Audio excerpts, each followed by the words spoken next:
Hello folks, how are you doing? Welcome to today's vlog. My name is Shaun, I'm a YouTuber from Edinburgh in Scotland, and I'm going to America. I can't wait. This time last year, exactly 1 year ago, I was in the United States for my first ever trip. I couldn't wait. It's something I'd been dreaming about for years and years, and finally I was in America. I was with the United States Embassy in London. I was there for 10 days. A really solid exploration trip that was called by the US Embassy Exploring American Values. And I think we got to learn a lot about American values on that trip. I subsequently went back to America, explored some more, and I'm going again in the next couple of days. So I have learned a lot from those trips. And I wanted to talk about some of those things that I've learned with you guys, because there's a bit of cultural quirk here. Some things that are different from the United States, from how we do things in the UK, and I think they're a bit interesting to talk about. First of all, if you're new to the channel, welcome. Great to have you here. Please do not forget to hit the subscribe button so you can keep in touch with all my videos from now on. Hit the notification bell because that is literally the only way YouTube is going to bother showing you any of my videos from now on. Anyway, listen, let's get on to it. The things I learned as a British person in America for the first time. Americans are very respectful, very, very respectful of servicemen and women. Ex-servicemen and women, current service people. How do you say it? Service people, servicemen and women. Anyway, people who have served in the armed forces. I think it's great to see a really good sign of respect for all those who have served for your military. We here in the UK are not disrespectful to our service people. Not at all. We're respectful, but just in general around the street, we don't go out of our way to kind of show respect. Whereas I saw in America, people actually openly going out their way to show the respect. Thank you for your service. It's really fascinating, and I learned about this on the plane over from Scotland to the United States because I was on a United Airlines flight, and service people got special priority. I thought that was interesting. Tipping. At bars, at restaurants, in the United States of America, there is a very strong tipping culture. Like, you cannot go anywhere in the United States, any restaurant, anything like that, without leaving a substantial tip. And I thought that was really curious, and it's actually difficult for us British people to kind of understand and appreciate because we just don't do it here. But I should say that there is a bit of difference in our employment laws. So waiting staff here in the UK get at least minimum wage, right? Whereas I believe in America, a lot of staff who do that type of job don't necessarily get that type of wage. So they would actually rely on a tip to actually make up their salary. So there is an important difference right there. But culturally though, that is something that is definitely different. Here in the UK, we only tip staff if we think they have done a good job, have exceeded our expectations, have been nice, and we want to do it. Like, it's not required. Whereas in the United States, no matter what type of service you get, 10% tip or you're never coming back. Number 3, in America, United States of America, you guys take security extremely seriously. Like, I was doing a lot of traveling around America with the United States Embassy, and even still, we didn't get any secret special access or anything like that. We had to go through all the many security checks just like everybody else.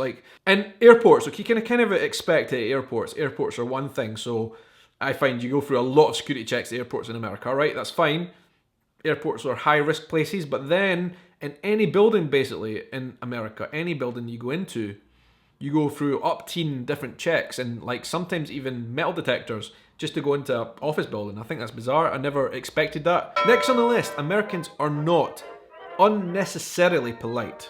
And what I mean by that is, if somebody in America doesn't like you or doesn't feel your presence, doesn't feel like being nice to you, they're not. And in fact, if somebody is upset with you in America, you will bloody well know it, because they will be very clear about their feelings towards you if they don't like you, if you've done something to upset them.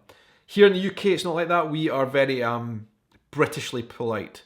So no matter what the scenario, even if we don't like someone, even if they are behaving badly, we will still be polite. Even if we have this kind of sarcastic undertone, we will still be polite until the last. So it can be difficult to judge what we're actually thinking here in the UK because everybody's just being polite all the time. Next on the list, however, to balance that out, Americans, on the whole, that I met in America on my trips, are very, very nice people and go out their way to chat to you and ask, how are you doing today? What are you up to? Why are you here? Well, you're not from America, are you? What are you doing here? They are really, really nice American people, and I really enjoyed my time because of that. People just went out their way to make sure I was having a good time, which is great. Vehicles in the United States of America are all ginormous, right? And when I was traveling around America, I thought, okay, we're in a place where from one city to the next, it is a big distance, lots of open road and all that kind of stuff. Can you see the point with the big trucks everywhere? But then I was in New York City, in Manhattan, and even still, all the cars are enormous. And like, I drive a Fiat 500. It is tiny. It's the size of a wee mouse. There are no Fiat 500s in the United States of America. Not that I saw. Everybody drives massive trucks in America. That is a curious cultural quirk. But you know what? Cool. Here, big cars like that are very, very expensive. Maybe it is a price thing. Meanwhile, adding to that big theme, food portions in the United States of America are also ginormous. I think there's a theme here, right? You just go big or go home if you come to America. And I'm not complaining about that, guys. I absolutely loved it. Like, I was like eating buffalo wings until they were coming out of my ears. Big portions, big cars, big country. Next on the list, you guys fly the American flag absolutely everywhere. Everywhere you go in the United States of America, you will see United States of America flags, the stars and stripes, everywhere. Big, massive, giant ones, tiny wee ones, and all sizes in between. Here in the UK, we're quite reserved with our flag flying. We don't do it that often unless it's some kind of special event like the Royal Wedding, but otherwise, like, just in America, there's just big, massive flags everywhere. It's cool. The next one's kind of like touchy, so I'm going to be really delicate around it. Something I learned on this trip, exploring American values. Gun issues, gun violence, gun culture in the United States of America is a very delicate issue and very divisive, and a hard one to kind of talk about, especially if you're not from America. People from the UK are not welcome to be involved in that discussion. Your country, your laws, I think it's probably quite right. We should just keep our noses out. However, I was brought to the United States of America last year by the United States Embassy, and one of the themes for that trip was to explore the gun culture. But I think is just a general rule for anybody from the UK going to America, just like, don't talk about guns. It's just not worth it. Okay, the next thing, this is in terms of pride, right? And I found this a bit weird. I met a lot of people in America, and please forgive me and please correct me if I'm wrong here, but I met a lot of people in America who seem to be more proud of their state than of their country. So they would say, for example, Texas first, they're Texans first, and Americans second. And also in terms of how they thought politically as well, they were more in tune with voting for their local politicians or local governors, is it? And mayors, than like the national government. So I found that really interesting. There's a lot of people in America that I met seem to be state first, country second. Please let me know if that's right in the comments. Is that something that's across America or just certain states? I don't know. It's interesting, but I definitely met people who were feeling that way. The underground subway systems in the United States of America are very well air conditioned. You might think this is strange, folks. You might think I've lost the plot.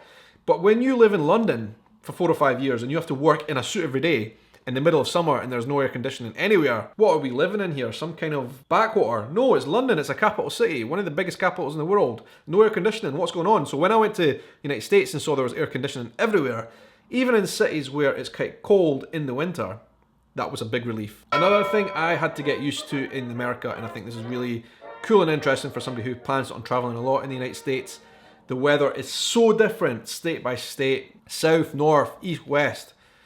There are places in the United States I went to, the weather is very similar to the UK. Then we travelled further south and south and south, and we got to Florida, and I was like, bloody hell, this weather is like what I'm used to going to like South America. The humidity is like tropical rainforest type of stuff. I wasn't expecting that. So anybody who plans on travelling a lot in the United States, the weather is very different and very hot further south you go. We just don't have that here in the UK. We're a small country. Like literally, if you go from here in Scotland to London, there's a little bit of difference in the south of the UK.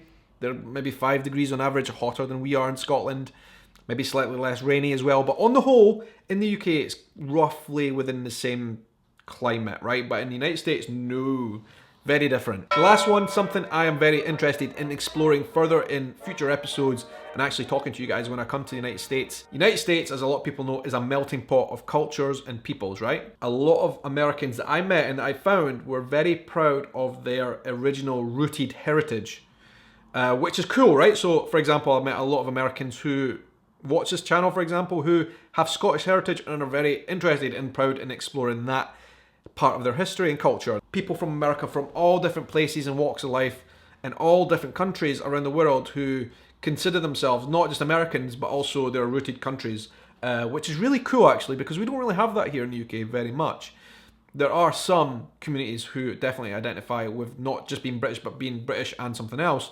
But in the United States of America, it seems very common, and I think that's interesting and cool, especially for me from like the Scottish angle. I would say met lots of Americans with Scottish ancestry and who want to explore that. And I think the thing is, from here in the UK, we have a very old society, so we're just really Scottish or English or Welsh or British, right? Whatever you want to be. But otherwise, like, it's difficult to find people who really identify strongly with other things as well. I think just because we're such an old country, and America is a very young democracy, actually. So that kind of explains a lot of it. It was built on immigrants. But that's an interesting point, and that sums up my learnings from America, my cultural learnings of my trips to America. I was fascinated by the United States, and I am fascinated by the United States, and I can't wait to go back in a few days' time, explore some more. I love America, I love American people, and that's what these videos, this short mini-series about in the United States is all about. So thank you very much for watching, guys. Remember, leave your comments down below with anything I've said. This is a kind of cultural exchange type of video between my views as a British person, as a Scottish person, and people from the United States or other places who have been there. What do you guys think about what I've said? A lot of those things that I've probably mentioned, you might take for granted as Americans, like, is that really a thing? But like for us, as British people, it's like quite a big difference. So that is it. A Scottish reaction to American cultural quirks that I noticed, and my learnings in the United States of America when I went there for my very first ever trip. Remember, hit the like button, share this video with friends and family in any forums and groups that you might be involved in that might be interested in this video. Basically, follow me across the social medias. And I hope you have a great night, morning, evening, afternoon, or whatever time of day it is wherever you are in the world. Take care.